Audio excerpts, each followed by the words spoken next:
그리고 마지막으로 한국기자협회 인권보도준칙을 보겠습니다. 성평등한 언론을 위해서 이 보도준칙이 필요하다는데, 이 원칙이 필요하다는데 동의하십니까? 네, 동의합니다. 네, 한 언론사의 수장으로서 이 원칙들 다 지켜가면서 언론사 운영하셨습니까? 그것에 대해서 제가 말씀드리겠습니다. 연인이 성관계 거부하자 목에 베개 밟아놓고 밟아서 기절시켰다. XX 빠는 거 아니야. 여자 동기들 집단 성희롱한 남자 생도들. 네, 한국기자협회에서 지적했던 불필요한 성적 상상을 유발하는 사례의 전형입니다. 기사 제목부터 내용까지 피해자들을 성적 대상으로 삼는 비윤리적인 묘사가 아주 가득합니다. 그리고 네, 파주 택시기사 살해범. 피해자가 놀랍게도 이 직업이었다. 피해자의 직업이 범죄의 원인이 된 것처럼 보도를 하면서 가십거리 삼는 전형적인 2차 가해 보도입니다. 서울 지하철 조심해야 된다. 심지어 이 기사는요, 시정 조치 전에는 아가씨 다리 좀 벌려봐 라는 말이 저 기사 제목 앞에 들어가 있었어요. 성범죄를 자극적으로 묘사해놓고 피해자가 조심하면 성범죄를 피할 수 있다라는 인식을 명백하게 확산시키고 있는 2차 가해 보도입니다. 이 사례들만 놓고 이야기를 하면 뭐 침소봉대한다고 하실까봐 제가 여러 가지 사례들을 갖고 왔는데요. 위키트리에 성범죄 관련 보도가 대부분 다 이렇습니다. 2대1로 땡땡을 하자고 하반신 엉덩이에 비비며 신음하는 여성. 제가 정말요, 이 질의를 준비하면서 너무 혐오감이 들어가지고 입에 다 담지도 못하겠습니다. 이 보도들 대부분이요, 김행 후보자가 경영에 관여한 이후의 기사들입니다. 그리고 언중이의 시장 공고를 받았던 기사들이에요. 근데도 지금까지 위키트리 홈페이지에 남아 있습니다. 그 사건에 대한 보도만 문제가 아니라요, 여성 유명인에 대한 성적 특성만을 부각한 성희롱적 보도도 악질적으로 양산을 했습니다. 넘겨주세요. 역대급 노출이다. 눈 풀렸다. 갈 때까지 갔다. 오우야. 이게 위키트리가 여성을 대하는 태도였어요. 그리고 팩트체크 없이 각종 커뮤니티들의 논란 글들을 퍼다 나르면서 유명인에 대한 사이버 불링도 조장했습니다. 지난 몇 년 동안 가십성 기사와 성희롱 그리고 악성 댓글로 인해서 여성 유명인들의 죽음이 연달아 발생했음에도 불구하고 반성하는 모습이 없이 계속해서 이런 기사들을 양산했고, 누군가를 죽음으로 내몰면서까지 트래픽 수를 올리는 데에만 위키트리가 정신이 팔려 있었던 겁니다. 모 여성 유명인이 스스로 세상을 등진 이후에 나흘 동안 그 유명인 관련된 기사가 몇 건인지 아시나요? 73건입니다. 네. 생전에도 굉장히 집요한 가십성 보도로 그 고인을 괴롭혔거든요.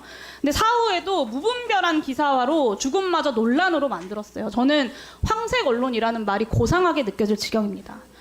김행 후보자께서 이런 기사들로 돈을 버셨어요. 그러니까 혐오 장사로 주가를 79배를 급등시켜서 100억대의 주식 재벌이 되셨습니다.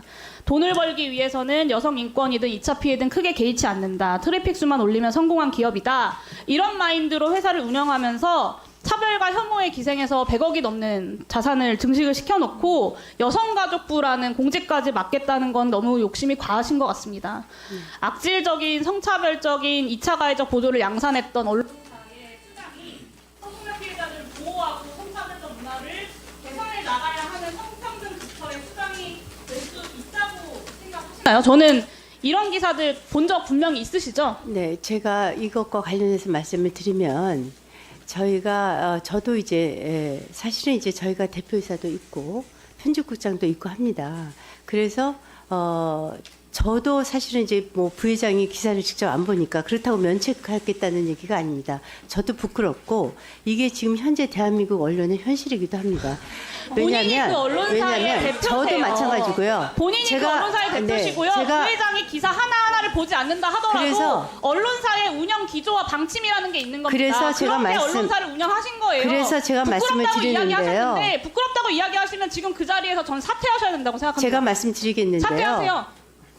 부끄럽다고 인정하셨으니까. 여성가족부 장관 부처의 장으로서 본인이 이런 언론사를 운영했던 대표로서, 현직 대표로서 어울린다고 생각하십니까? 그 지적사항을 그 시비를 쭉 보시면요, 제가 언론사의 부끄러운 현실이라고 말씀드리는 이유는 그 시비 순서를 쭉 연도별로 보시면요, 대한민국의 큰 언론사, 저희보다 훨씬 큰 언론사, 메이저 언론사 1, 2, 3위가 다 들어가 있습니다. 이 얘기는 무슨 말씀이냐면, 그래서 제가 부끄러운 대한민국의 언론사라고 하고요. 저희는 그래서 21년부터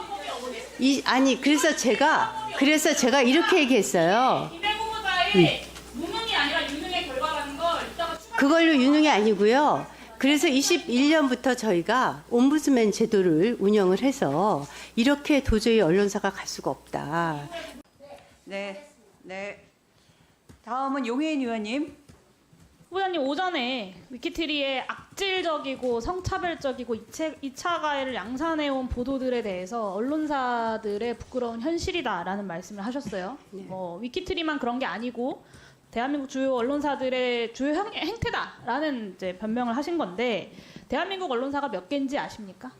어디까지가 기준일지 모르겠지만 수천 개, 수만 네, 개까지도. 2021년 12월 31일 기준으로 확인한 언론사가 제가 확인한 언론사가 5,397곳이고요. 이 중에 인터넷 신문 사업체가 4,084곳입니다. 그러니까 성상품화 2차 가해성 기사 혐오 장사로 그 인터넷 신문 사업체들이 다 돈을 벌고 있는 것처럼 이야기를 하셨는데 저는 언론 종사자분들께 사과하셔야 된다고 생각하고요. 위키트리처럼 하지 않고 정도를 걷는 언론사들이 훨씬 더 많다는 점을 말씀드리겠습니다. PPT 띄워주시고요. 메이저 언론사 1, 2, 3위가 다 이름을 올렸다라고 하셨어요. 화면 보세요. 지난 19년부터 22년까지 언론중재위원회 시정권고 현황입니다. 보이시죠?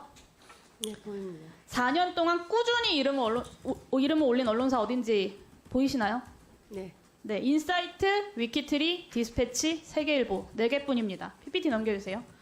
위키트리랑 인사이트가 이제 선두를 다퉈요. 그러니까 전체 시정 권고 수를 살펴봐도 인사이트가 155회, 위키트리가 98회, 디스패치가 96회예요.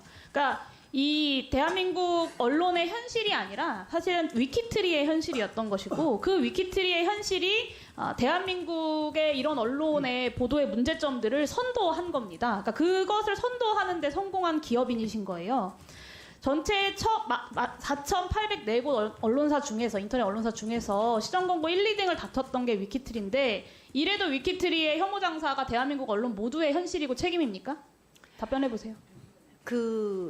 제가 말씀드렸듯이 이러한 기사가 나온 것에 대해서 저도 상당히 유감스럽게 생각을 합니다. 그리고 그 부분에 대해서 정말 드릴 말씀이 없습니다. 그래서 노력하려고 옴부드맨 제도를 네, 만들었습니다. 제가 그 부분 뒤에서 말씀드릴게요. 그리고 그 이후에 제가 말씀드릴게요. 특히 위키트리를 노력을 하셨다고 하는데 황색 언론으로 위키트리를 만드는데 김행 부회장님께서 혁혁한 기여를 했다는 것이 더 문제입니다. 2022년에 숫자가 줄었다, 본인 노력으로 그렇게 됐다라고 말씀하셨는데 애초에요 이렇게 늘어난 게 김행 후보자가 경영을 맡은 이후에 이렇게 늘어난 거예요. 그렇진 않고요. 맞습니다. 보세요. 네. 2017년까지 한 자릿수였던 시정 권고수가 김행 후보자가 경영에 관여했던 2018년부터 두 자릿수로 폭증합니다. 원래는 한 건, 3건, 8건이었거든요, 위키트리가. 근데 14건, 25건, 28건이 됐어요. 그러니까 그리고 시정 권고를 받은 기사들이 하나같이 다 악랄하고 모욕적인 내용들이에요. 그러니까 조회수만 잘 나오면 된다, 돈만 잘 벌면 된다라는 김행 후보자의 경영 철학이 위키트리를 이 모양으로 만든 겁니다. 누누이 얘기하시는 게 폐업 위기에 내몰렸던 기업을 성공시킨 거다라고 말씀하시는데 그 성공 비결이 이런 악랄한 기사들, 차별 장사, 혐오 장사, 조회수 장사였던 겁니다. 이래도 김행 후보자는 이런 보도를 해결하기 위해서 최선을 다했다라고 말씀하실 건가요? 제 건수에 대해서 말씀드리겠습니다. 저희가 2020년 이후로 직원들이 많이 늘었는데요. 2020년 말고요. 2018년에 네. 김행 부회장이 말씀드립니다. 경영에 오고 나서부터 이렇게 늘어났다는 걸 말씀드린 거예요. 불량률이 아니고요. 그리고 퍼센트가 아니고요. 불량 건수거든요. 이것은 불량률로 따지면은 저희는 이거가 그래서 기사를 더 많이 생산 생산했기 건수. 때문에 그 중에 비율은 얼마 안 된다라고 얘기하시는 거예요? 네, 기사 다른 생산 언론사들과 절대적인 숫자를 비교해도 저렇게 많은데 그래서 기사 말도 안 생산 되는 얘기를 하고 건수와 계세요. 노출 빈도와 굉장히 밀접한 자꾸 그리고 관련이 21년부터 있습니다. 옴부드맨 얘기하셔가지고 이거 말씀드릴 건데요. 들으세요 좀. 본인이 했다는 거, 본인이 옴부드맨 도입하고 뭐 해결하려고 노력했다는 걸 보니까 문제가 있었다는 건 알고 계셨던 거예요. 제가 다른 것도 보여드릴게요. 네, 알고 2019년 3월 김행 위키트리 부회장의 SNS 게시글입니다. 보이시죠? 이 기사 기억나세요? 제가 정말 구역질이 나지만 꾹 참고 읽어봤는데요. 들어가 보니까 지하철 장비 부딪히는 소리예요. 근데 그거를 마치 뭔가 무슨 외설적인 일이 있는 것처럼 호도하는 아주 전형적인 선정적인 낚시성 기사입니다. 이거를 김행 후보자 본인 SNS에 진짜라고 하면서 공유하셨어요. 맞죠? 본인 계정 맞죠? 네, 심지어 김건희 여사가 좋아요도 누르셨더라고요. 그러니까 후보자 개인 SNS에 이런 공유 글들이 차고 넘쳐요. 그런데 나는 노력했다. 그 말을 누가 믿겠습니까? 하나만 더 보여드릴게요. 2019년 3월 김행 후보자의 SNS 게시글입니다. 동영상까지 찍혔다. 영상 속 행위 시키더라. 이런 피해자의 호소에서 자극적인 부분만 도려낸 아주 악의적이고 비윤리적인 보도입니다. 1분만 보세요.